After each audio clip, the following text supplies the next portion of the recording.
दोस्तों, क्या हाल चाल। मैं उम्मीद करता हूँ कि आप लोग बढ़िया होंगे। गुड मॉर्निंग सभी को। जैसे कि आप लोग देख ही रहे हैं कि आज हम लोग व्याकरण के पहला क्लास करने वाले हैं। हिंदी व्याकरण जो क्लास 10th और 12 के सभी बच्चों के लिए इम्पोर्टेंट है। तो पहला टॉपिक हम लोग पढ़ने वाले हैं व्याकरण।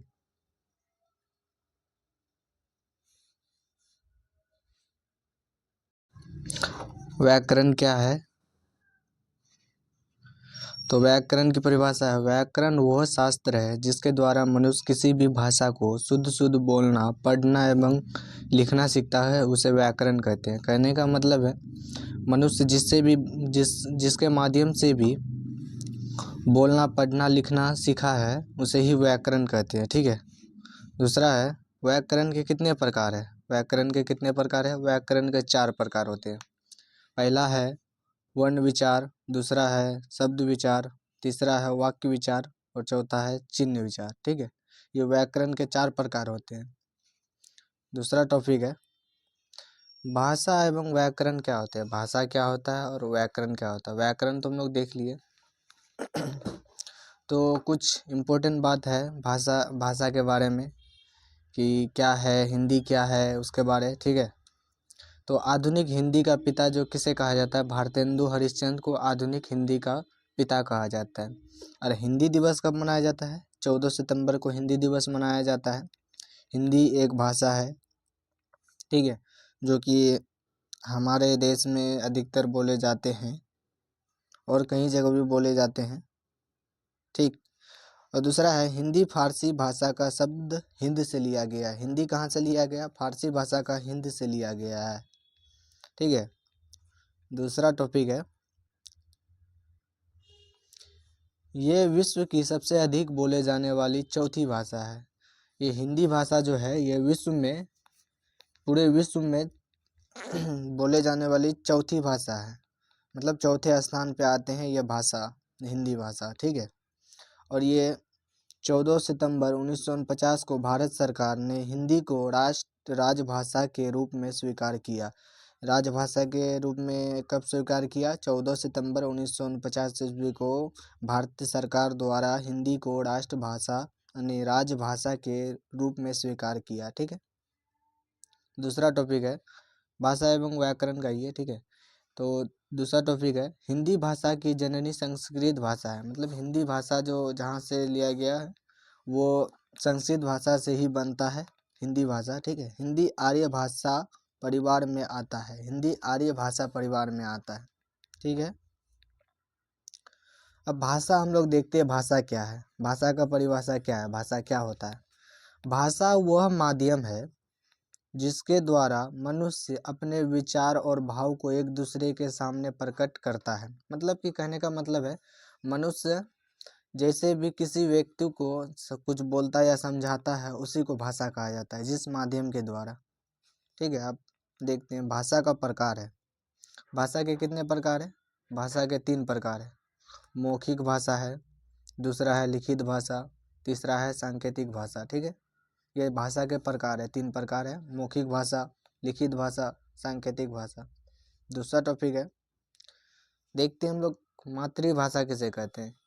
ये आप लोग को नाम सुन के ही पता चलता होगा कि मातृभाषा मतलब क्या हो सकता है, कि माता पिता के द्वारा बोले जाने वाले भाषा को ही मातृभाषा कहते हैं, या वो जो माता पिता के द्वारा हम लोग सीखते हैं उसे मातृभाषा कहते हैं। तो इसका देखेंगे परिभाषा क्या है। मातृभाषा जो भाषा हम अपने माता पिता एवं परिवार के द्वारा सीखते हैं उसे मातृभाषा कहते हैं। मातृभाषा हो गया कि जो हम अपने माता पिता और परिवार के द्वारा जो सीखते हैं, या गांव परिवार के द्वारा सीखते हैं, या फिर से मतलब आसपास के लोगों के द्वारा जो सीखते हैं उसी भाषा को हम लोग मातृभाषा कहते हैं। ये से भी सीख सकते हैं हम लोग। दूसरा टॉपिक है बोली। बोली क्या होता है? स्थानीय भाषा को बोली कहा जाता है। स्थानीय भाषा को बोली कहा जाता है। मतलब बोली क्या? जो आसपास के लोग के द्वारा सुनते हैं उसे ही बोली कहा जाता है। दूसरा टॉपिक है राजभाषा। राजभाषा किसे कहते हैं? ठीक है। राजभाषा किसे कहते हैं? सरकारी कार्य में उपयोग होने वाली भाषा को राजभाषा कहते हैं। जैसे हम लोग कोई ऑफिस में जाते हैं, वहाँ के द्वारा या कर्मचारियों के द्वारा या मैनेजर के द्वारा जो भाषा बोली जाती है उसे ही राज्य भाषा कहते हैं। ठीक है। दूसरा टॉपिक है राष्ट्रभाषा किसे कहते हैं। राष्ट्रभाषा किसे कहते हैं? किसी देश में सबसे ज़्यादा बोले जाने वाले भाषा को राष्ट्रभाषा कहते हैं। राष्ट्रभाषा किसे कहते हैं? मतलब जिस देश में जो भाषा सबसे ज़्यादा बोली जाती है उसे ही राष्ट्रभाषा कहते हैं। ठीक।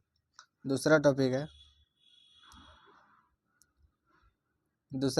है राष्ट्रभाषा के ही तहत किसी देश में सबसे ज़्यादा बोले जाने वाले भाषा को ही राष्ट्रभाषा कहते हैं। ठीक है। और राष्ट्रभाषा के बारे में कहा गया है, अपवाद में है। अपवाद में कहा जाता है कि हिंदी भारत की राष्ट्रभाषा है परंतु यह राष्ट्रभाषा नहीं है। अपवाद में कुछ लोगों के द्वारा कहा जाता है कि हिंदी हमारी राष्ट्रभाषा है, लेकिन परंतु इसे कोई मान्यता नहीं दी गई कि यह हिंदी हमारी राष्ट्रभाषा है। ठीक है। दूसरा टॉपिक है राष्ट्रभाषा के तहत भारत में सबसे ज़्यादा हिंदी भाषा बोले जाते हैं। भारत में सबसे ज़्यादा हिंदी भाषा बोले जाते हैं परंतु भारत के संविधान में हिंदी को राष्ट्रभाषा नहीं माना गया है।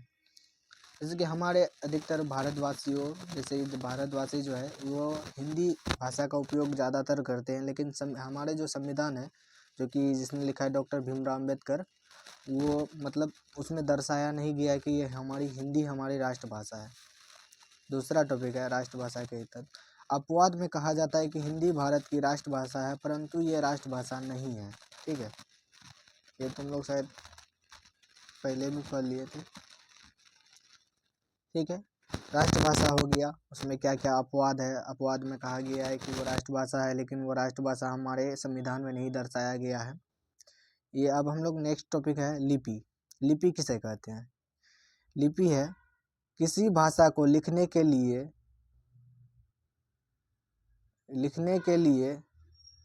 सॉरी यहाँ हो जाएगा किसी भाषा को लिखने के लिए जिस संकेत या चिन्ह का उपयोग होता है उसे लिपि कहते हैं। ठीक है। किसी भाषा को लिखने के लिए जिस चिन्ह या संकेत का उपयोग होता है उसे लिपि कहते हैं। ठीक है। जो हम लोग भाषा लिखते हैं उसमें जो जिस संकेत या चिन्ह का उपयोग करते हैं उसी को हम लोग लिपि कहते हैं। ठीक है। यहाँ लिपि के प्रकार लिपि है, जैसे है हिंदी कौन सी लिपि है? ये हिंदी देवनागरी लिपि में आता है। संस्कृत आता है, संस्कृत भी देवनागरी लिपि में आता है। ये नेपाली है, ये भी देवनागरी लिपि में आता है। और अंग्रेजी भाषा जो है वो रोमन लिपि में आता है। ठीक है। ये उर्दू भाषा है वो फारसी में आता है। ये पंजाबी भाषा है, गुरुमुखी लिपि में आता है, गुरुमुखी में आता है। ठीक है। दूसरा है नेक्स्ट टॉपिक है वर्ण किसे कहते हैं? वर्ण किसे कहते हैं? वर्ण उस मूल ध्वनि को कहते हैं जिसके खंड या टुकड़े नहीं किए जा सकते हैं। ठीक है। वर्ण उस मूल ध्वनि को कहते हैं जिसके खंड या टुकड़े नहीं किए जा सकते हैं। वर्ण किसे कहते हैं? वर्ण उस मूल ध्वनि को कहते हैं जिसके खंड या टुकड़े नहीं किए जा सकते हैं, इसे वर्ण कहते हैं। ठीक है। यह वर्ण का परिभाषा हो गया। अब दूसरा आता है वर्णमाला क्या है? वर्णमाला किसे कहते हैं? तो वर्णमाला कहते हैं वर्णों के समूह को वर्णमाला कहते हैं। ठीक है। वर्णों के समूह को ही वर्णमाला कहते हैं। और कुल वर्णों की संख्या कितनी है? कुल वर्ण 52 होते हैं। जो हमारे हिंदी में है जो वर्ण, कुल वर्ण कितने होते हैं? 52 होते हैं। नेक्स्ट टॉपिक है वर्ण के भेद। वर्ण कितने प्रकार के होते हैं? ठीक है। वर्ण कितने प्रकार के होते हैं? हाँ, वर्ण हिंदी में 2 प्रकार के होते हैं। स्वर्ण वर्ण पहला है, व्यंजन वर्ण है। स्वर्ण वर्ण, व्यंजन वर्ण दूसरा है। ठीक है। देखते हैं दूसरा। आज के लिए बस इतना ही। आज हम लोग देखे लिपि देख लिए, पहला वर्ण देख लिए, व्याकरण देख लिए, व्याकरण के प्रकार, लिपि के प्रकार, ये सब देख लिए हैं। अगला टॉपिक इससे आगे आने वाला है। आप लोग ज़रूर से सब्सक्राइब कीजिए, अच्छे से वीडियो को वॉच कीजिए। Thank you.